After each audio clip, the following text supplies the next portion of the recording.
இன்னைக்கு கன்னியாகுமரியில் அவர் பண்ண சம்பவத்தை பார்க்கும்போது அவருக்கு உடம்பு சரியில்லை, ஏதோ இன்ஃபெக்ஷன் அப்படின்ற மாதிரிலாம் சொல்லியிருந்தாங்க. ஏதோ வைரல் இன்ஃபெக்ஷன் மாதிரி இருக்குது அப்படின்ற மாதிரிலாம் சொல்லியிருந்தாங்க. பட் இருந்தாலும் எண்ட் ஆஃப் தி டே என்ன பண்ணுறது, 10 நாள் தானே இருக்குது. ஒன்று வந்து ஒரு கப்புள் வந்து ஃபோட்டோ எடுத்துக்கிட்டாங்க. இன்னொன்று பார்த்தீங்கன்னா ஹஸ்பண்ட் அண்ட் ஒய்ஃப் வந்து வர்றாங்க, வந்துட்டு ஒரு விஜய் வந்து பிளஸ் பண்ணி அனுப்புகிறாங்க. விஜய் ரொம்ப பவ்யமாக ஏற்றுக்கிட்டு இல்லாம இன்னைக்கு ஒரு பெரிய எனர்ஜியோட விஜயை பாக்குற மாதிரி இருந்துச்சு. எப்பவுமே பேச்சுல எனர்ஜி இருக்கும். பட் இங்க பாத்தீங்கன்னா அப்படியே கன்னியாகுமரியில என்ட்ரி கொடுக்க அந்த வர வழியெல்லாம் மக்களோட கூட்டம் வந்து பயங்கரமா ஆர்ப்பரிச்சு இருந்தாங்க. அப்படியே வந்து கன்னியாகுமரியில என்ட்ரி கொடுக்கும்போது பாத்தீங்கன்னா ஒரு இடம் ஒன்று சூஸ் பண்ணியிருந்தாங்க. ஆக்சுவலி பாத்தீங்கன்னா ஃபுல்லா 4 பக்கம் ரோடு சந்திப்பு, நடுவுல விஜய் நின்று பேசுற மாதிரி. இங்க வீக்கெண்ட் வேற, அதுவும் சண்டே வேற, ஒட்டுமொத்த கூட்டமும் அங்கதான் வந்து நிக்குது. ஃபுல்லாக குழந்தை குட்டியோடு வந்து நிற்கவும் பயங்கரமான கூட்டம். பர்ஃபெக்டான ஒரு தாவேக்கா பிரச்சாரம் நடந்தால் எப்படி இருக்குமோ அப்படி இருந்துச்சு. அது உள்ள சைக்கிள் ஓட்டி விளையாடிட்டு இருக்காரு. இங்கே ஒரு பக்கம் ஜனநாயகன் லீக்கு, பஞ்சாயத்து, விஜய் மேல அவ்வளவு குற்றச்சாட்டுகள், பஞ்சாயத்து எவ்வளவோ ஓடிக்கிட்டு இருக்குது. அவர் அங்க ஜாலியா சைக்கிள் ஓட்டிட்டு சுத்திக்கிட்டு பிரச்சாரம் பண்ணிட்டு இருக்காரு. அந்த நெடுஞ்சாலையில முடிச்சுட்டு வெளியே வரும்போது பாத்தீங்கன்னா திரும்ப சைக்கிள் எடுத்துக்கிட்டு ரோட்ல ஓட்ட ஆரம்பிச்சிட்டாரு.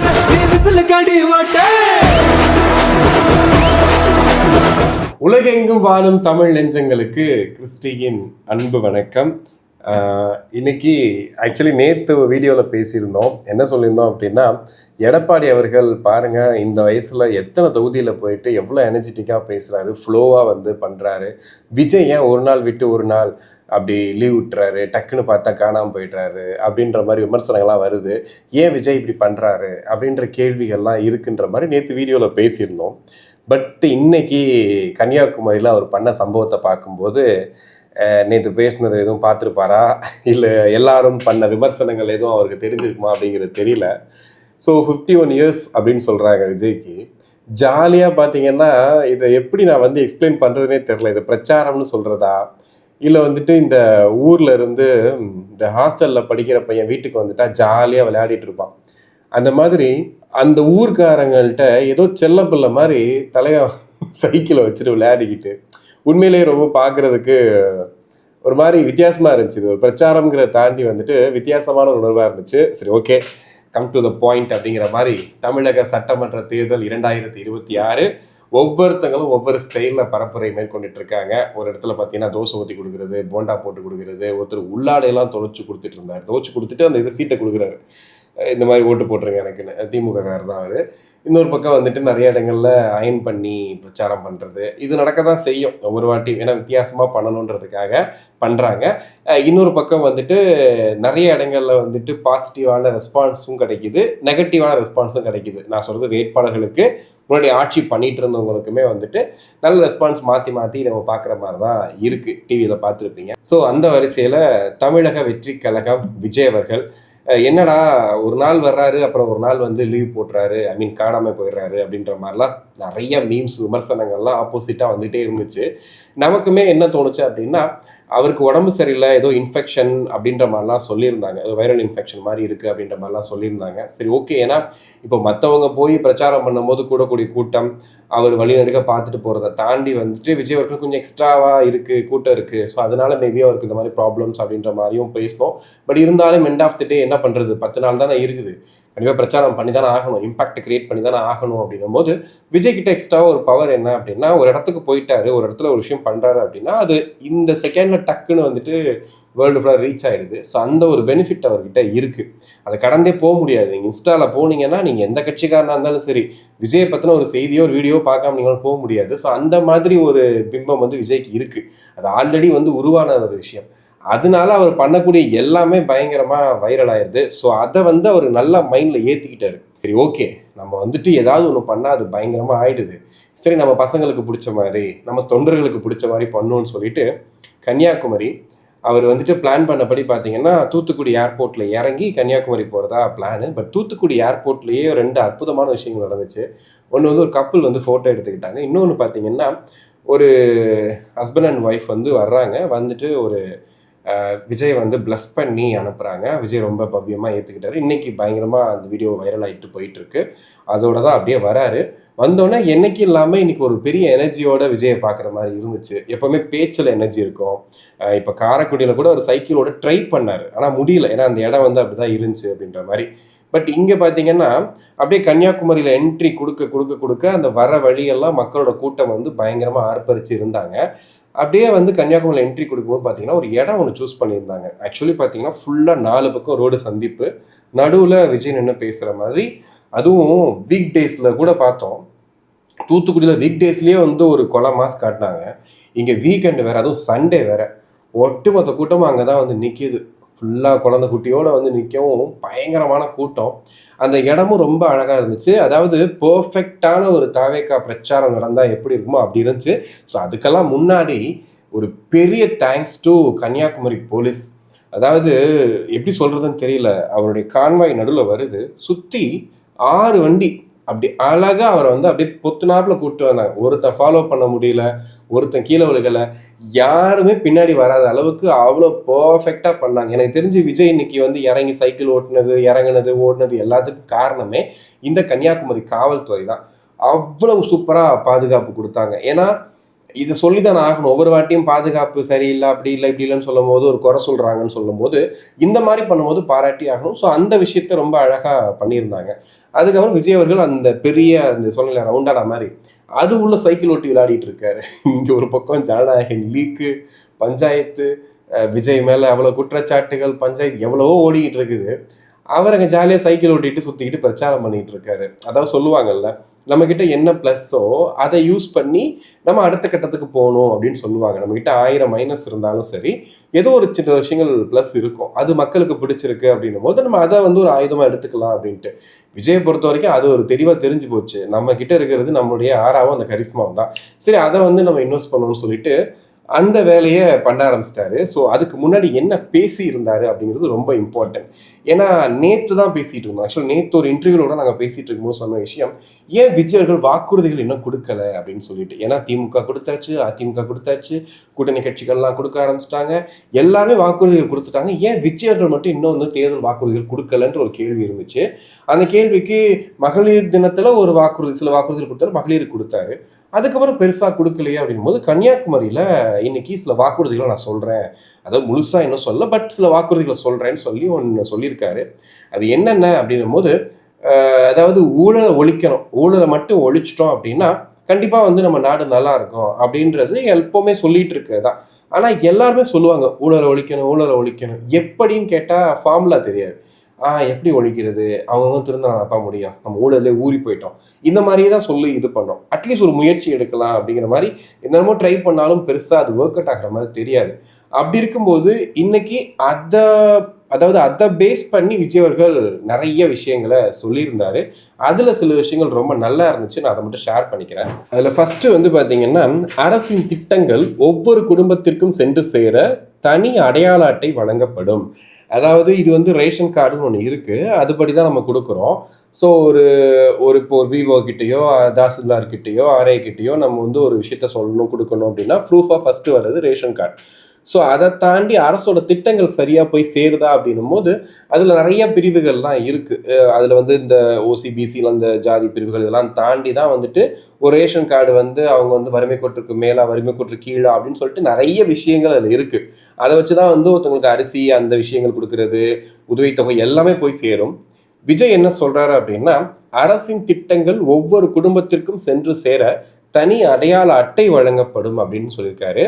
அப்புறம் லஞ்சம் இல்லாமல் ஒவ்வொருவருக்கும் அரசின் நலத்திட்டம் சென்று சேரும். அதாவது ஏன் இந்த அடையாள அட்டை கொடுக்கப்படுது அப்படின்னும் போது, இந்த சொன்னேன் இல்லையா, இந்த ஆளுங்க இருக்காங்க, இவங்க கிட்ட ஒரு அரசோட திட்டத்தை போய் வாங்கணும் அப்படின்னா அங்கே ஒரு லஞ்சம் வாங்கப்படுது அப்படிங்கிறது ரொம்ப காலமாக இருக்குது.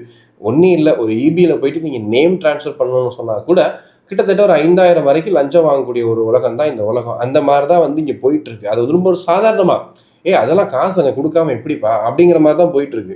ஒரு நிலத்தை ரெஜிஸ்டர் பண்ணணும்னா காசு கொடுக்கணும், அதை எப்படி காசு கொடுக்காம நீ பண்ண முடியும், கொடு அவர் இவ்வளோ கொடு இவர்களை கொடு, அப்போ தான் வந்து ரெஜிஸ்டர் ஆகும் அப்படிங்கிற அளவுக்கு தான் போயிட்டு இருக்கு. ஸோ அந்த விஷயத்தை வந்து குறைக்கணுன்றதுக்காக ஒரு அடையாள அட்டை வழங்கப்படும்.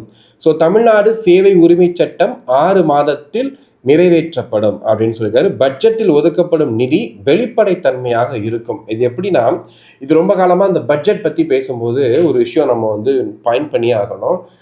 நாங்கள் அதாவது ரொம்ப சாதாரணமாகவே பேசலாம், நம்ம வந்து ஒரு லேமேன் அந்த கான்செப்ட்லேயே பேசலாம். ஒவ்வொரு வாட்டி பட்ஜெட் விடும்போது பார்த்தீங்கன்னா நாங்கள் அந்த மைக்கு தூக்கிட்டு போய் கேட்போம் மக்கள்கிட்ட, ஐயா அந்த மாதிரி பட்ஜெட்டில் இவ்வளோ ஒதுக்கிருக்காங்க அவ்வளோ ஒதுக்கிருக்காங்க நீங்கள் என்ன சொல்கிறீங்க அப்படின்னும் போது அவங்க ரொம்ப அதாவது பார்த்தீங்கன்னா அவங்களுடைய அந்த இடத்துல இருந்து சொல்லுவாங்க, என்னங்க பெருசாக அதுக்கு இவ்வளோ சொன்னாங்க இதுக்கு இவ்வளோ சொன்னாங்கன்னு சொல்லிட்டு ஒரு லேமேனுக்கு அந்த பட்ஜெட் ஒதுக்கீட்டை பற்றின எந்த ஒரு தாட்டுமே இருக்காது. பிகாஸ் நான் இன்னைக்கு வேலைக்கு போகிறேன், சம்பாதிக்கிறேன், வீட்டில் காசு ஒரு 500 1000 சம்பாதிக்கிறேன், நான் வீட்டுக்கு கொண்டு போய் கொடுக்குறேன், இதுதான் என்னோட இது அப்படிங்கிற மாதிரி தான் இருப்பாங்க. ஸோ அந்த பட்ஜெட் என்ன நடக்குது, எவ்வளோ காசு வாங்குறாங்க, எவ்வளோ காசு கடன் வாங்குறாங்க, அரசாங்கம் எப்படி பண்ணுது அப்படிங்கிறதுல வெளிப்படைத்தன்மை அப்படிங்கிறத தாண்டி வந்து மக்கள்கிட்ட அது பெருசாக எல்லாருக்கிட்டையும் போய் அது தெரியுதா கேட்டால் அதான் சொல்கிறேனே. ஒரு ஒரு இதில் கூட இன்டர்வியூவில் கூட ஒருத்தவங்களை கேட்டிருப்பாங்க, கேட்கும்போது இந்த மாதிரி தமிழ்நாட்டில் இவ்வளோ கடன் இருக்கே அப்படின்னு கேட்கும்போது அதுக்கு அவருக்கு சொல்லக்கூடிய பதில் என்னவா இருக்கும் அப்படின்னா, அவர் ஆக்சுவலி பார்த்தீங்கன்னா கவர்மெண்ட்டில் முக்கியமாக அந்த நிதி மேலாண்மை பொறுப்பில் இருக்க ஒருத்தர் சொல்கிறாரு, இதை பற்றி மக்களுக்கு என்ன கவலை, மக்கள் மேலே என்ன பிரச்சனை, இது அரசோட பிரச்சனை அப்படின்னு சொல்லுவார். ஆக்சுவலி மக்கள் தான் அரசு, அரசு தான் மக்கள். ஸோ அந்த கான்செப்டில் தான் ஃபஸ்ட்டு நம்ம ஒர்க் ஆகணும். அப்படி இருக்கும்போது இந்த பட்ஜெட் அப்படின்னும் போது அது மக்களுக்கு தெரிகிற மாதிரி இருக்கலாமே, இவ்வளோ வாங்கியிருக்கோம், இவ்வளோ செலவு செய்கிறோம், இதுக்கு இவ்வளோ ஒதுக்கியிருக்கோம், இவ்வளோ பண்ணுறோன்னு சொல்லிட்டு அது வெளிப்படைத்தன்மையாக இருக்கணும்னு விஜய் சொல்கிறாரு. என்னதான் வந்து நீங்கள் வாய்மொழியாக இவ்வளோ கொடுத்தோம் அவ்வளோ கொடுத்தோன்னும் போது இது இவ்வளோ தான் செலவாச்சா அப்படிங்கிறத நீங்கள் தெரிஞ்சுக்கணும் அப்படின்னு சொல்கிறாரு. பட் அது என்ன வழிமுறையில் தெரிஞ்சுக்கணும் அப்படிங்கிறத டீட்டெயிலாக சொல்லலை. மேபி அது ஃபியூச்சரில் சொல்லுவார் அப்படின்னு நினைக்கிறேன். மாநில வளர்ச்சிக்கான யோசனையை பொதுமக்களும் தெரிவிக்க இணையதளம் அமைக்கப்படும். அதாவது பார்த்தீங்கன்னா ஒரு இணையதளம் பேர் சொன்னார். இந்த இணையதளத்தில் நீங்கள் வந்துட்டு உங்களுடைய ஐடியாஸும் கொடுக்கலாம், மக்களாகி நீங்களும் ஒரு ஐடியாஸை கொடுக்கலாம்.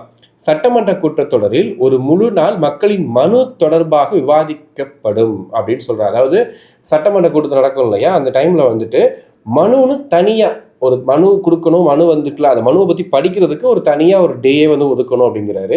10,000 கையொப்பங்களுடன் ஒரு மனு சமர்ப்பித்தால் அரசு விளக்கம் அளிப்பது கட்டாயமாக்கப்படும் அப்படின்னு சொல்லியிருக்காரு. இது ஆக்சுவலி பார்த்தீங்கன்னா மற்ற வாக்குறுதிகளில் இருந்து மற்ற அரசியல் அந்த கட்சிகள் வாக்குறுதிகள் வந்து ரொம்ப டிஃப்ரெண்டான ஒரு விஷயம் வந்து இந்த 2-3 விஷயம்தான். என்னென்னா ஒரு விஷயம் பெரிய பிரச்சனையாக போயிட்டுருக்கு அப்படின்னும் போது அதை அரசோட கவனத்துக்கு கொண்டு போகிறதுக்கு என்ன பண்ணுவாங்கன்னா போராட்டம் பண்ணுவாங்க. அது நிறைய டைப் இருக்குது. அதில் கையெழுத்து போராட்டம், நிறைய பேர் வந்து கவன ஈர்ப்பு போராட்டம், உண்ணாவிரத போராட்டம் நிறைய பண்ணுவாங்க. அப்படி இருக்கும்போது ஒரு மனு மூலியமாகவே சமர்ப்பிச்சிட்டாங்கன்னா அது வந்து கவர்மெண்ட்டுக்கு டைரெக்டாக வந்து தெரியப்பட்டு அவங்க அதுக்கான நடவடிக்கை எடுப்பாங்கன்னு ஒரு இடத்துக்கு கொண்டு வராரு. இது எந்த அளவுக்கு சாத்தியமாகும் தெரியலை. பிகாஸ் இது வந்து என்ன சொல்கிறது, ஒருவேளை ஆட்சி அமைச்சா இது சாத்தியமாகுமா, இதெல்லாம் வந்து கொண்டு வர முடியுமா அப்படிங்கிறத பொறுத்து தான் பார்க்கணும். பட் ஆனால் இது ரொம்ப ஒரு மாதிரி யதார்த்தமாக இருக்குது. இது வந்து நம்ம ரொம்ப ஆராய்ந்து பார்க்க தேவையில்லை. Just a simple thing. இதை இன்றைக்கி அரசியல் விமர்சகர்கள்லாம் சொல்லுவாங்க, இதெல்லாம் என்னங்க சாத்தியமாகுமா அப்படின்னு சொல்லிட்டு. சாத்தியமாகவே. ஏன்னா இன்றைக்கி தேர்தல் பிரச்சாரம்னு சொல்லும் போது இன்றைக்கி முதலமைச்சரே வந்துட்டு வராரு, நம்ம வீட்டு வாசலுக்கு வராரு, எல்லாரும் வீட்டு வாசலுக்கு வராங்களே. அப்படி வரும்போது இந்த விஷயமும் நடக்கிறதுக்கு வாய்ப்பு இருக்கு இல்லையா. ஸோ அதுதான் வந்து சொல்லியிருக்காரு. தமிழ்நாட்டில் செயற்கை நுண்ணறிவு பல்கலைக்கழகம் உருவாக்கப்படும், மக்களிடமிருந்து ₹1 கூட கூடுதல் வரி வசூலிக்கப்படாதுன்னு சொல்லியிருக்காரு. அதை தாண்டி வந்து நம்ம அரசோட வருமானத்தை பெருக்கிறதுக்கான வேலையை நாங்கள் வந்து பண்ணுவோம் அப்படின்னு சொல்லியிருக்காரு. பட் என்னென்ன பண்ணுவோம், எது மூலியமாக ஈட்ட போகிறோம் அப்படிங்கிறத டீட்டெயில்டாக என்ன சொல்லலை. மேபி முழு அறிவிப்பு வந்ததுக்கு அப்புறம் தான் இருக்கும்னு நினைக்கிறேன். பட் ஆனால் மக்கள்கிட்ட வந்து வரி வந்து எக்ஸ்ட்ரா வசூலிக்கப்படாதுன்னு சொல்லியிருக்காரு. ஸோ பார்ப்போம். மீனவர்களுக்கான வாக்குறுதிகள் வந்து அதுக்கப்புறமா கொஞ்சம் தூரம் தள்ளி வந்து மீனவர்களுக்கான வாக்குறுதி கொடுக்குறாரு. மீனவர் பாதுகாப்பு உரிமை தொகை 20,000 அதிகரிக்கப்படும். படகு பாதுகாப்பு நிதியாக 5 லட்சம் இடைக்கால நிவாரணம் வழங்கப்படும். மீனவர்களுக்கு தனி வீட்டு வசதி திட்டம் உருவாக்கப்படும். மானியத்தில் வழங்கப்படும் டீசல் 3,500 லிட்டராக உயர்த்தப்படும். இது ரொம்ப வந்துட்டு பர்சனலாக சொன்ன மாதிரி ஃபீல் ஆச்சு. மற்ற விஷயங்களை தாண்டி மீனவர்கள்னு சொல்லும் போது ஒரு மீனவனா நானும் சேர்ந்து சொல்கிறேன்னு சொல்லி விஜய் அவர்கள் சொல்லியிருந்தாரு. இப்போ ஏற்கனவே பார்த்தீங்கன்னா இப்போ மற்ற கட்சிகளில் வந்து குறிப்பாக திமுகவில் வந்து மீனவ அமைப்புகள் சார்ந்து யாருமே வந்து போட்டியிடலைன்னும் போது மீனவர்கள் சப்போர்ட் வந்து திமுக கிடைக்குமா அப்படிங்கிற மாதிரிலாம் போயிட்டு இருந்துச்சு. ஸோ வாக்குறுதிகளில் எப்பயும் சொல்கிற மாதிரி சில வாக்குறுதிகள் கொடுத்துருந்தாலுமே இந்த வாக்குறுதிகள் கண்டிப்பாக அவங்க மத்தியில் என்ன மாதிரி தாக்கத்தை ஏற்படுத்தும் தெரியல. சும்மாவே பார்க்கும்போது இங்கே மீனவர்கள் மத்தியில் விஜய்க்குன்னு தாவேக்கானு ஒரு அதான் சொல்லுவாங்கல்ல, இது நாட் ஃபார் தட் ஒரு கட்சி இந்த ஆட்சிக்கு வரப்போது ஒரு கொள்கை, அதை வச்சு நாங்கள் வந்து ஓட்டு போடுறோம், இதெல்லாம் தாண்டி தாவேகா, விஜய், அதோட கட்சி, அதோட கட்டமைப்பு இது மேலே ஒரு ஈர்ப்பு பட்டு நிறைய பேர் அதை ஃபாலோ பண்ணுறாங்க தாவேகாவை. அப்படி இருக்கும்போது அதில் நல்ல வாக்குறுதிகளும் ஒரு நல்ல கட்டமைப்பும் சரியான ஒரு விஷயமும் நடந்துச்சு அப்படின்னா கண்டிப்பாக அந்த கட்சியுமே ஒரு முன்னணி கட்சியாக மாறுறதுக்கு நிறைய வாய்ப்புகள் இருக்குது. அப்படி இருக்கும்போது இந்த மாதிரியான வாக்குறுதிகள் வந்து அவங்க கிட்ட டேரெக்டாக சேரும்போது அவங்க சப்போர்ட்டும் கிடைக்கும்னு சொல்லி விஜய் அவர்கள் நம்புறாரு. ஸோ இதுதான் வந்து விஜய் அவர்கள் இன்னைக்கு பேசினதுல அதிமுக்கியமாக பேசினது. மற்றது எல்லாமே வந்துட்டு 2 பேருக்கு தான் போட்டி, திமுக, தாவேகா. மற்றபடி வந்துட்டு நீங்கள் எல்லாரும் ரெடியாகி வந்துட்டு ஓட்டு போட்டுருங்க விசில் சின்னத்துக்கு அப்படின்ற மாதிரி பேசி முடிச்சிட்டாரு. இதுக்கப்புறம் தான் அந்த நெடுஞ்சாலையில் முடிச்சுட்டு வெளியே வரும்போது பார்த்தீங்கன்னா திரும்ப சைக்கிள் எடுத்துக்கிட்டு ரோட்டில் ஓட்ட ஆரம்பிச்சிட்டாரு. அப்போ தான் நான் சொன்னேன் இல்லையா, இந்த மாதிரி எல்லாருமே பயங்கரமாக எனர்ஜெட்டிக்காக பிரச்சாரம் பண்ணுறாங்க. ஏன் விஜய் வந்து எனர்ஜெட்டிக்காக இல்லையா, ஏன் பண்ண மாட்டேன்னு சொன்னது கூட நேற்று கமெண்ட்ஸில் 2 பேர் கோச்சிக்கிட்டீங்க. நீங்கள் என்ன இப்படிலாம் சொல்கிறீங்க, அவர் கூடுற கூட்டம் இவங்க கூடுற கூட்டம் அப்படின்னு சொல்லிட்டு. ஆனால் அதை தாண்டி வந்து வித்தியாசமாக அப்படின்னு யோசிச்சுட்டு இருக்கும் போது சைக்கிள் ஓட்டிகிட்டு இருக்காரு. அவ்வளோ ஃபாஸ்ட்டாக அவர் பாட்டுக்கு ஜாலியாக வந்து நெடுஞ்சாலை சைக்கிள் ஓட்டிருக்காரு. ஒரு கட்டத்துக்கு மேலே ஓட்ட முடியல, ஆப்போசிட்டில் பர்சன்ஸ் வந்து ஓடி வந்தோடனே டக்குன்னு வந்துட்டு திரும்ப காருக்கு போயிட்டார்.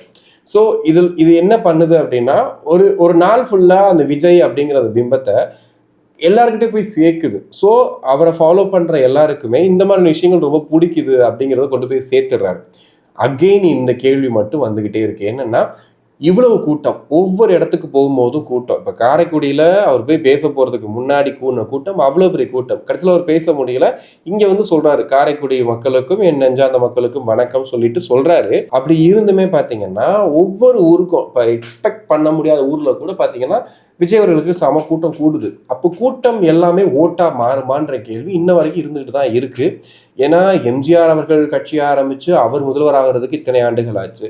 விஜயகாந்த் அவர்கள் எதிர்கட்சி தலைவராகிறதுக்கு இத்தனை ஆண்டுகள் ஆச்சு வித்து கூட்டணியோட. அப்படி இருக்கும்போது விஜய் அவர்கள் தனி ஒரு ஆளா எப்படி வந்து பிம்பத்தை வச்சு மட்டும் அவர் வந்துட முடியும் அப்படின்ற கேள்வி மட்டும் இருந்துகிட்டே இருக்கு. ஆனால் அந்த கூட்டம் சொல்லக்கூடிய பதில், அவங்க கூட்டத்தில் வர்றவங்க எல்லாருமே ஓட்டு போட போயிடுவாங்களா அப்படின்ற மாதிரிலாம் கேட்கும்போது இப்போ எல்லாமே ரொம்ப தெளிவாக இருக்காங்க.